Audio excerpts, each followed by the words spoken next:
Hello everyone, welcome back. क्या हाल चाल? I hope सब बढ़िया होगा। और आज हम लोग ऑप्टिक्स में आगे बढ़ते हुए ज्योमेट्रिकल ऑप्टिक्स में जो चर्चा कर रहे थे उसमें आज लेंस की बात करनी है।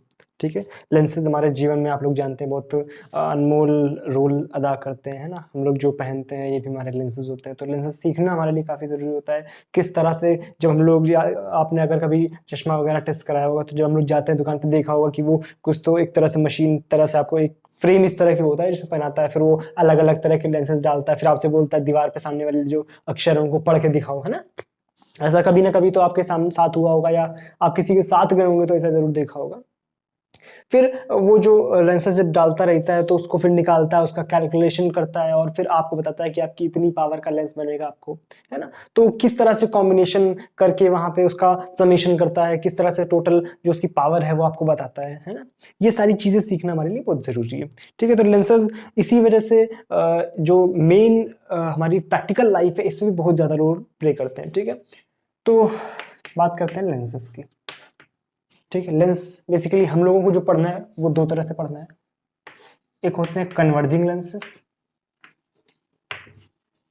और दूसरे होते हैं डाइवर्जिंग लेंसेस। ठीक है, कन्वर्जिंग लेंसेज क्या होते हैं? वो लेंसेज जो रेज को समेट करके एक बिंदु की ओर या एकत्रित कर दें, एक जगह पर इकट्ठा कर दें। ये क्या है? जो रेज को इकट्ठा कर दें।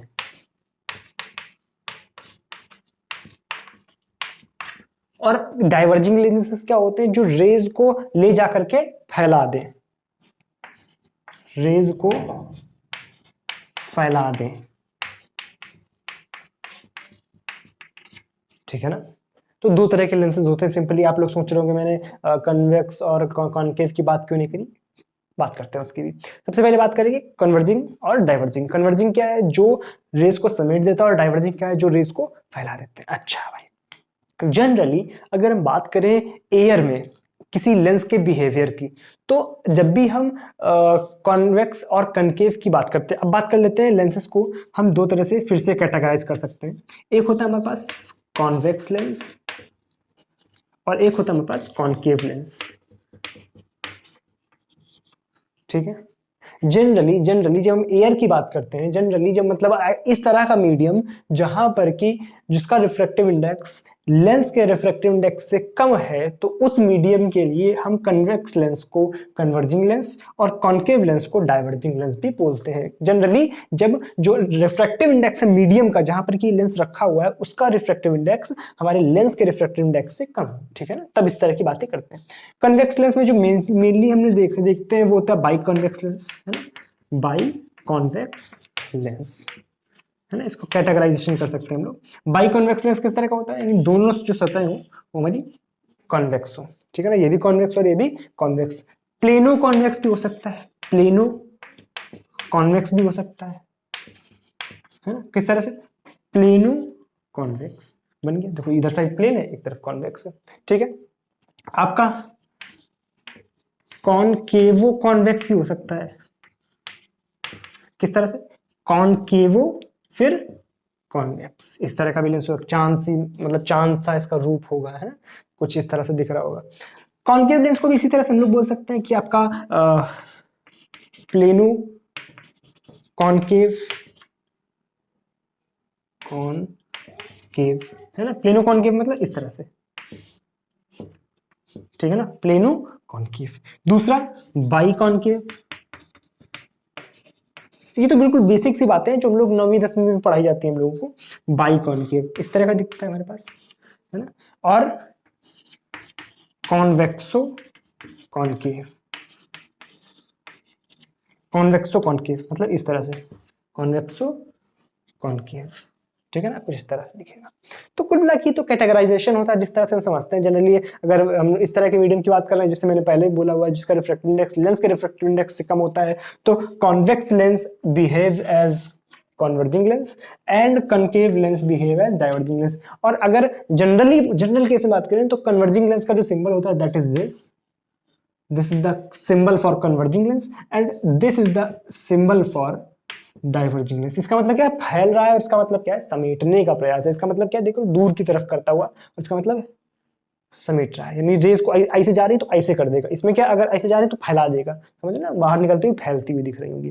तो इस तरह से सिंबलाइजेशन, कैटेगराइजेशन, ये सारी बातें हम लोग करते हैं। लेकिन मेन जो कहानी शुरू होती है वो लेंस के पहले अध्याय से। इसका मतलब है जहां पर हम लेंस के लिए फॉर्मूला डिराइव करते हैं, कि मेन फॉर्मूला जो लेंस का आता है वो किस तरह से डिराइव करते हैं उसकी बात करते हैं। वहां से हमारी लेंस की मेन कहानी शुरू होती है। जिस तरह की टेक्नोलॉजी हम लोग मिरर में यूज करते थे उसी तरह की कुछ कुछ टेक्नोलॉजी हम लोग लेंस में भी यूज करते हैं। जिस तरह से हम लोग बात करते थे मिरर में कि क्या होता है, हमारे पास एक जो एक्सेस होती है जिसको हम लोग प्रिंसिपल एक्सेस बोल रहे थे, फोकस बोल रहे थे, रेडियस ऑफ कर्वेचर बोल रहे थे, उसी तरह से इसमें भी कुछ कुछ बातें हमें याद रखनी जरूरी होती है। ठीक है, मान लो हमारे पास ये लेंस है, जस्ट अ सेकेंड, चौक की भी, तो मान लो हमारे पास ये एक लेंस है। ठीक है, ये लेंस का मिड पॉइंट है। ठीक है, जिसको हम क्या बोलते हैं, पोल और ऑप्टिकल सेंटर, ऑप्टिकल सेंटर। ठीक है, अगली बात, इस एक्सेस को क्या बोलते हैं, ऑप्टिकल एक्सेस। उसमें क्या बोल रहे थे, प्रिंसिपल एक्सेस, इसमें भी बोल सकते हैं लेकिन नामकरण थोड़ा ज्यादा अच्छा कर देते हैं, ऑप्टिकल एक्सेस। सिमिलरली ये वाला जो हमारे पास कर्वेचर है, या जो हमारे पास पार्ट है, ये जिस सर्कल का पार्ट होगा उस सर्कल के सेंटर को हम सेंटर ऑफ कर्वेचर जिस तरह से बोलते हैं, इसको हम 2f से दिखाते हैं। उसी तरह से सिमिलरली इधर भी एक 2f होगा, क्योंकि इधर भी एक सर्कल बनेगा, 2f होता है। यहाँ बीच में एक फोकस होगा, उसी तरह से इधर भी बीच में एक फोकस होगा। अगर दोनों बराबर है तो सारी जो डाटा है वो बराबर होंगे, है ना। अगर ये कर्वेचर इसके बराबर है तो इधर f और f दोनों बराबर होगा। अगर अलग अलग है तो f1 f2 कर सकते हैं। ठीक है, इसको हम लोग कैपिटल F से दिखाते हैं। ठीक है ना। अच्छा, करते क्या है, सबसे पहले सिंपल सी बात, मान लो हमने क्या किया, यहाँ कोई एक ऑब्जेक्ट रखा हुआ था। मान लो यहाँ पे एक ऑब्जेक्ट रखा हुआ था, इस ऑब्जेक्ट को यहाँ से रेस चलेंगी।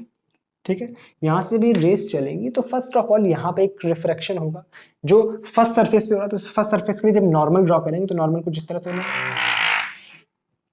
कुछ इस तरह का होगा। तिरछा हो गया क्या, कोई बात नहीं, बना रहे तो समझ जाओ कि इस तरह से एक नॉर्मल बनाया जाएगा। ठीक है, और जैसे ही इस नॉर्मल के पास जब सरफेस पर गिरेगी तो नॉर्मल की तरफ कुछ झुक जाएगी। ठीक है, कुछ हल्की सी मैंने झुकाई और झुका दो। ठीक है, और जब दूसरी सरफेस पर पड़ेगी तो इसके लिए भी नॉर्मल खींच सकते हैं हम लोग। और यहां पर क्या होगा, जैसे इस वाले पॉइंट पर गिरेगी तो ये नॉर्मल से दूर हटेगी और ये कुछ इस तरह से जाएगी, इस तरह से चली जाएगी इस तरह। तो थोड़ी सी टिल्टेड दिख रही है आपको, लेकिन समझ जाओ कि बिल्कुल सीधी है। ठीक है ना, फिगर है, थोड़ा सा हाथ फिसल जाता है। ठीक है, अच्छा भाई, दो बार यहां पर आपने देखा रिफ्रैक्शन हुआ, एक इस सरफेस पर और एक बार इस सरफेस पर। तो दोनों बार हम क्या करेंगे, सिंपल सी बात, यहां पर लगा देंगे हम फॉर्मूला स्फेरिकल रिफ्रैक्शन का। मान लो इसका रिफ्रैक्टिव इंडेक्स अगर म्यू है, बाहर एयर है, तो इस पे हम स्फेरिकल रिफ्रैक्शन का फॉर्मूला जब लगाएंगे तो स्फेरिकल रिफ्रैक्शन का फॉर्मूला क्या था, n2/v minus n1/u is equal to n2 minus n1/r।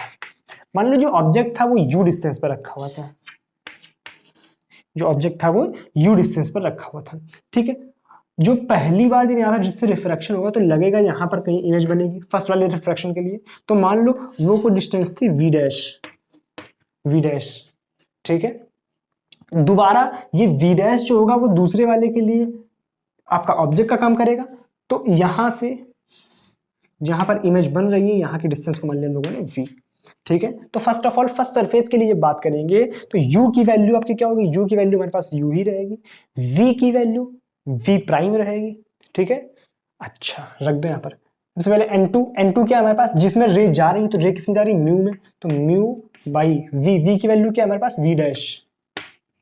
क्या बात क्लियर है, माइनस n1 की वैल्यू क्या है 1 अपॉन u की वैल्यू क्या है u ही है, इज इक्वल टू n2 क्या है फिर से हमारा म्यू माइनस 1 अपॉन r।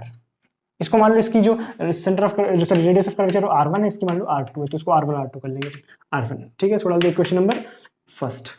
अब दूसरी वाली सरफेस पर, दूसरी वाली सरफेस के लिए जब लगाएंगे सिमिलर चीज तो क्या होगा, अब यहाँ पे अंदर से बाहर निकल रही है। इसका मतलब क्या है कि अब जो n2 है वो बाहर वाले मीडियम का रिफ्रैक्टिव इंडेक्स है, अर्थात n2 के हमारे पास 1 अपॉन v क्या है, अब ये v पर ही बन रहा है, करेक्ट है, माइनस n1। एक चीज मैंने और ध्यान नहीं दिया, पर साइन नहीं मैंने रखे हैं। देखो v आपका नेगेटिव है, v प्राइम, u भी आपका नेगेटिव है और r1 आपका पॉजिटिव है, इसमें कोई दिक्कत नहीं है।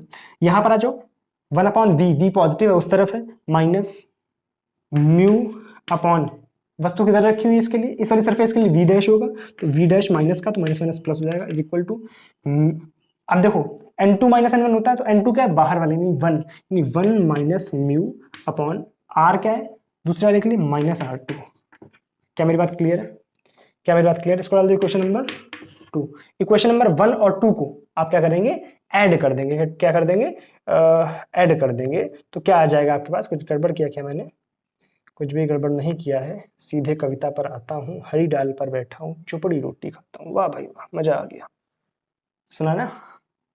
जस्ट सेकंड, सारे मैंने कन्वेंशन सही लिए हुए हैं।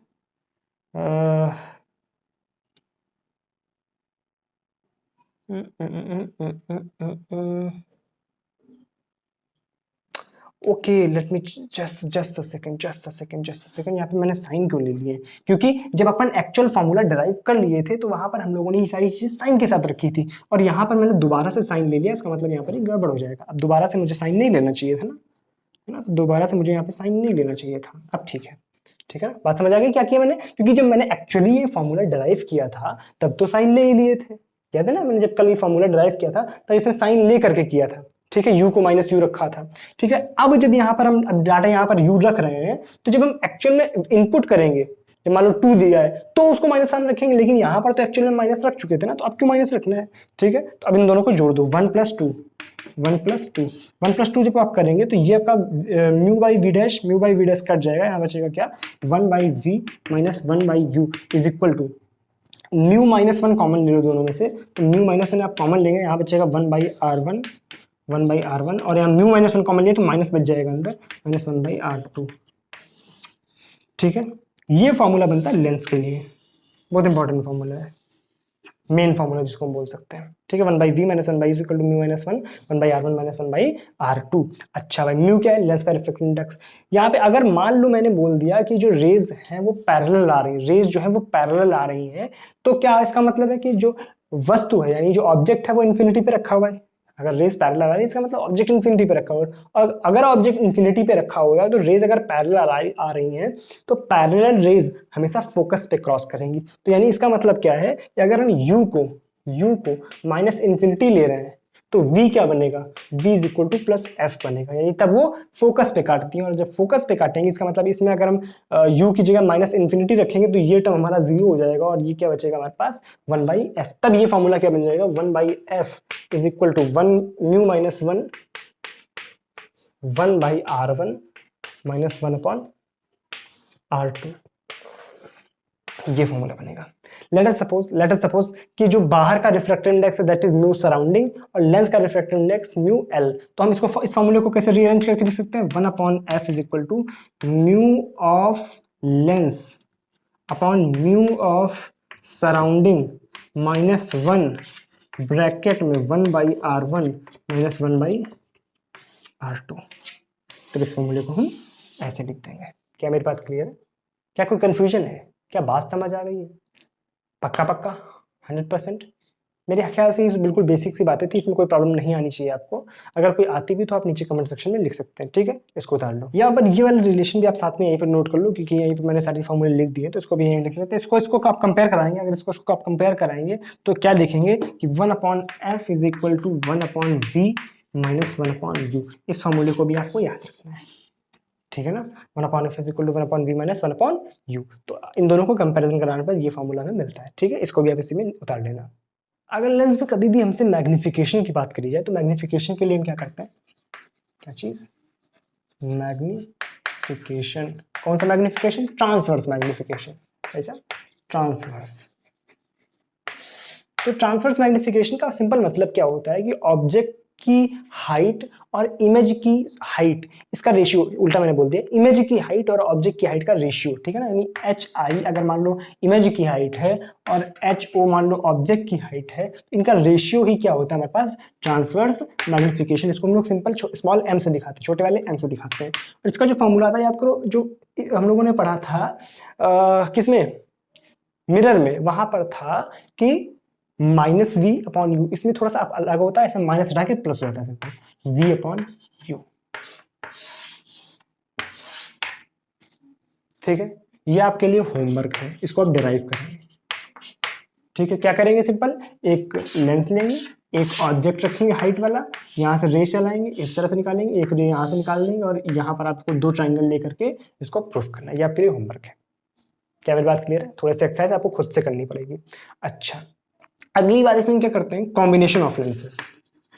Combination of lenses.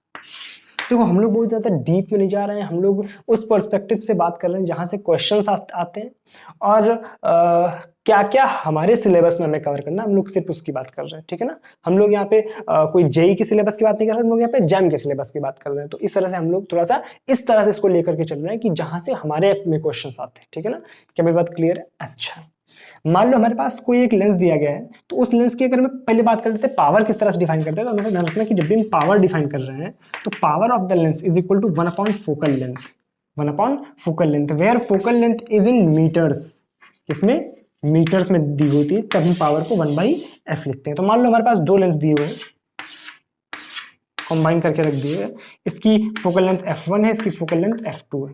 ठीक है, तो जब कॉम्बिनेशन की बात करते हैं तो हमेशा लिखते हैं जब f अपॉन f इक्विवेलेंट यानी कॉम्बाइन फोकल लेंथ की बात करते हैं तो हम किस तरह से लिखते हैं कि 1 upon f1 plus 1 upon f2 plus so on. बात क्लियर है? और जब पावर की बात करते हैं तो पावर इक्विवेलेंट किस तरह से निकालते हैं, p1 plus p2 plus so on. बात क्लियर है? यहां तक कोई दिक्कत? पक्का 100%? ठीक। अच्छा, एक चीज और, मान लो आपके दो लेंस हैं, आपके पास दो लेंस हैं, लेकिन इस बार ये थोड़ी डिस्टेंस पर रखे हुए, कुछ स्मॉल डिस्टेंस डी पर रखे हुए, इसकी फोकल लेंथ f1 है, इसकी फोकल लेंथ f2 है। तो इसकी कंबाइंड फोकल लेंथ निकालने के लिए हमें क्या करना पड़ता है, f equivalent is equal to 1 upon f1 plus 1 upon f2 minus d upon f1 f2। यहाँ पे d क्या है, d उनके बीच का सेपरेशन है। तो छोटी छोटी सी बातें हैं, अगर आप याद रखेंगे तो एग्जाम के पॉइंट ऑफ व्यू से काफी इंपॉर्टेंट होती हैं। क्या मेरी बात क्लियर है? अच्छा ठीक है, इसको आप उतार लो। मान लो लेंस में आपसे वेलोसिटी वाली प्रॉब्लम दे दी जाए, किस तरह से, वेलोसिटी इन लेंसेज, वेलोसिटी इन लेंस। तो वेलोसिटी के लिए हम सिंपल करते क्या है, हमारे पास जो फॉर्मूला मेन लेंस का दिया होता है 1 upon f is equal to 1 upon v minus 1 upon u। ठीक है, इसको आप डिफरेंशिएट कर दो विद रिस्पेक्ट टू t। जब आप डिफरेंशिएट करेंगे विद रिस्पेक्ट टू t तो this term will become 0 and this will become minus 1 by v square dv by dt minus 1 by u square du by dt। All clear? इसको उठा के इस तरफ ले आओ, क्या आ जाएगा, या इसको उठा के इस तरफ ले आएंगे तो आ जाएगा 1 by v square dv by dt is equal to 1 by u square du by dt। Clear? u square को आप उधर भेज देंगे तो क्या बचेगा, dv by dt is equal to v square by u square du by dt। Right? ये क्या है, change in the distance of, बोल सकते हैं rate of change of distance. किसकी डिस्टेंस, इमेज की। तो यानी ये बन गया हमारे पास वेलोसिटी ऑफ, इसको कैपिटल वी से दिखा देते हैं, velocity of image with respect to lens is equal to v square by u square into this is rate of change of distance, distance किसकी, ऑब्जेक्ट की। तो ये बन गया हमारे पास velocity of object with respect to lens. ये होता है हमारे पास वेलोसिटी का फॉर्मूला इन लेंसेज। तो इसको हम अगर ओपन कर दें तो किस तरह से आ जाएगा हमारे पास, velocity of image minus velocity of lens is equal to v square by u square into velocity of object minus velocity of lens. Suppose velocity of lens is equal to 0। अगर वेलोसिटी ऑफ लेंस 0 है तो this formula will become vi velocity of image is equal to v square by u square into velocity of object. बात clear है? Confusion? इसको आप ध्यान में रखेंगे। अच्छा भाई, और क्या बात करते हैं, अब बात करते हैं हम लोग कटिंग ऑफ लेंसेज की। किसकी? कटिंग की। कटिंग ऑफ लेंसेज में दो तरह से हम लोग बात करते हैं। मान लो हमारे पास एक लेंस दिया हुआ है तो हम इसको एक इस तरह से काट सकते हैं, ठीक है, एक इस तरह से काट दिया और एक इस तरह से काट सकते हैं, ऐसे आरी मार दी या ऐसे आरी मार दी। तो एक्चुअल में होता क्या है कि अगर हम इस लेंस को, ये मान लो 1 के अबाउट काटना है या अबाउट ये 2 के अबाउट काटना है, अगर हम 1 के अबाउट काटते हैं, 1 के अबाउट काटते हैं, तो एक्चुअल में क्या होता है, ये लेंस कुछ इस तरह से दिखेगा, है ना, इस तरह का हो जाएगा। मान लो टोटल फोकल लेंथ थी f, तो होता क्या है कि अगर हमें भाई अगर यहां से आप इधर जाएंगे तो इसका मतलब क्या है, दो लेंसेस को चिपका के रखा गया इस तरह से, उनकी कंबाइंड फोकल लेंथ कितनी हो गई f, तो इसका मतलब क्या है, इनकी अलग अलग इंडिविजुअल फोकल लेंथ कितनी रहेगी, जाहिर सी बात है 2f 2f, तभी तो 1/2f प्लस 1/2f तो हो गया 2/2f, तो यानी 1/f बचा, तो इसकी फोकल लेंथ कितनी हो गई f। ठीक है, यहाँ तक बात क्लियर। लेकिन अगर हम 2 के अबाउट काटते हैं, इसका मतलब क्या है, अगर हम 1 के अबाउट काट रहे हैं तो इनकी फोकल लेंथ डबल हो जाती है, लेकिन अगर 2 के अबाउट काट रहे हैं, 2 के अबाउट काट रहे हैं तो वो लेंसेस कुछ इस तरह के दिखेंगे। ठीक है, इसमें क्या होगा कि फोकल लेंथ में कोई भी फर्क नहीं पड़ता है, no change in focal length, no change in focal length. Change किसमें आता है, केवल इमेज की इंटेंसिटी में, only intensity of image reduced. क्या मेरी बात क्लियर है? यानी अब जाहिर सी बात है, आप इस टुकड़े को हटा देंगे तो अब क्या होगा, कम लाइट जो रिफ्रैक्ट होकर के उधर जाएगी, यानी लेंस से कम लाइट पास हो रही है, इसका मतलब कम लाइट पास हो रही है, तो इमेज की इंटेंसिटी क्या हो जाती है, गिर जाती है, यानी इमेज जो होती है कम अच्छे से दिखती है। इसमें क्या होता है कि उनकी फोकल लेंथ बढ़ जाती है, अलग अलग की कितनी होगी, 2f हो जाती है। इस तरह से अभी आपको ध्यान रखना है। ठीक है, तो मेरे ख्याल से हम लोगों ने बातें कर ली हैं कंप्लीट। अब इस तरह के आपके क्वेश्चंस आपको प्रैक्टिस थोड़े बहुत करेंगे खुद से। ठीक है, कोई प्रॉब्लम आती है, आज के कॉन्सेप्ट्स में कोई प्रॉब्लम आ रही है तो आप नीचे कमेंट सेक्शन में लिख सकते हैं। मैंने कोशिश करी थोड़ा जल्दी से इसको कवर करने की। ठीक है, क्योंकि हम लोग इनफ टाइम ले चुके हैं यहाँ तक आने के लिए। अब मिलेंगे अगले वीडियो में, अगले वीडियो में कुछ और अच्छी बातें करेंगे हम लोग, थोड़ा सा वेव ऑप्टिक्स की तरफ बढ़ेंगे, कुछ और भी टॉपिक्स उठाने की कोशिश करेंगे, क्योंकि ज्योमेट्रिकल ऑप्टिक्स में लगभग इतनी ही बातें हमें करनी थी अपने सिलेबस के अकॉर्डिंग। ठीक है ना, प्रिज्म वगैरह पे जाने की जरूरत नहीं, क्योंकि वहाँ सवाल वगैरह नहीं पूछ जाते हैं कभी भी। ठीक है, या आप चाहें तो एक बार बुक से थोड़ा थोड़ा रीड कर सकते हैं, हालांकि कोई खास जरूरत नहीं है, आप नॉलेज के लिए थोड़ा सा पढ़ सकते हैं। ठीक है, चलो मिलेंगे अब अगली वीडियो, तब तक के लिए अपना ख्याल रखो। Thank you so much, bye bye.